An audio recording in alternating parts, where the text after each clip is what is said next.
Okay, so Landcruiser 300 series V6 engine reliability. Are we going to see them on the back of tow trucks? Are we going to see them with the engine out of them? Do they have a weak link? Well, I'm pretty sure we're going to find out shortly, and I'm pretty sure they do have a weak link.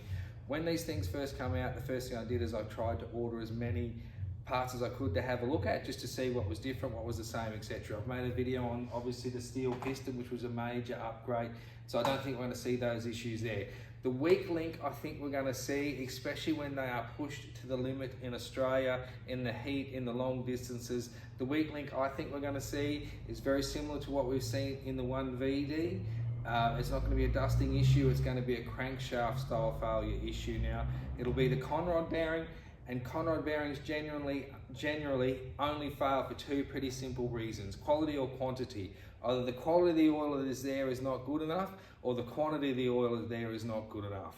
So obviously they'll manifest or show themselves as a knock, but I think to understand, you really need to have a picture in your head to understand how an engine bearing actually works. That's an engine bearing out of a V6 3.3 litre 300 series engine. Now it's not very big. That's the engine bearing out of a 5L, so a 1998 3 litre diesel. So clearly you can see the width of the bearing, so the surface area, heat transfer, the amount of oil you could store in there was clearly a lot more, a lot less power, a lot less demand, a lot wider for this to happen. Now, but like I say, I think the most important thing to understand is how the bearing works, and that'll help you understand how viscosity, etc. works. I mean, like I say, everyone understands a roller bearing, etc.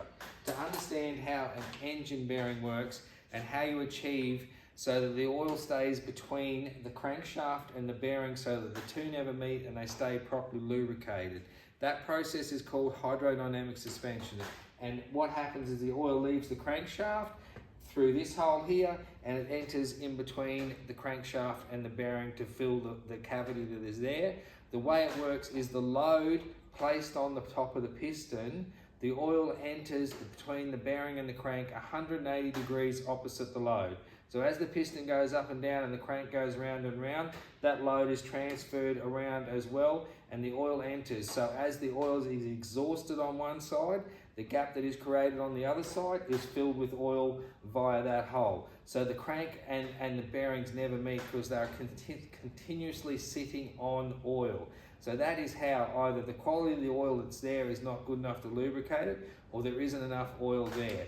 Where this problem is going to show up on the 300s is the oil is going to be too thin, the weight we're going to expect to put on it is going to be too much, that is going to exhaust too fast, we're going to be sitting at higher RPMs. Now they're only a 3.3 litre engine dragging big vehicles, towing loads as well, so the demand, the weight, the RPM is not going to be able to keep up with the hydrodynamic suspension. You're going to make contact between the crank and the bearing, and then you're going to end up with a Conrod bearing failure. Now normally when you get a Conrod bearing failure that is directly related to too thin of oil, and this is not the first time this has happened, we've seen it, I saw it in mainly the later direct injected Commodores which pick up bearings. I've seen Hyundai direct injected vehicles do it.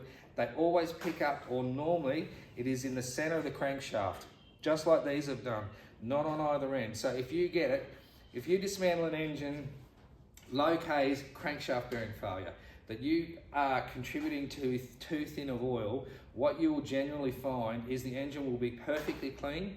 There will be anywhere in that engine other than one or two Conrod bearings that have completely failed. The rest of them will be fine. That is because it was created by heat. The viscosity in the oil just went off a cliff because the oil got too hot. It was unable to maintain that cushion in between the crank and the bearing because it exhausted too fast. Then obviously the two made contact, like I said, the rest is history. You can see that. I know which a lot of these cranks are. You can tell, I put some photos up. You can tell which way. There's a lot in it. I've got lots of bearings I could do to do a bearing diagnosis chart sort of thing where you get localized welding and all the rest of it and the way they fail. But I don't want to get too carried away and I don't want to go bang on for too long. If we get the chance to pull down a engine that we suspect has failed, obviously, in a 300 series, I would like to know Has it failed on 1 or 2 Conrod bearings? Is the rest of the engine perfect? Are those Conrod bearings in the middle? And I'd like to have, I'd like to put it all together and we can see why, because I think this is where it's going to be. They're going to have to be very careful. I expected it to happen a lot more as they got higher kilometers on them and as the oil changes got stretched out. So then you go in the quality or quantity thing, it's going to be a quality issue. If these do not maintain religious servicing through their life, they will do Conrod bearings. So I think that's going to be really important to stay on top of, but I look forward to seeing the first one come apart that has problems, and it'd be nice to know whether we're on the right track or not. If there's any way I can help or you've got anything of interest, always let me know. Thank you.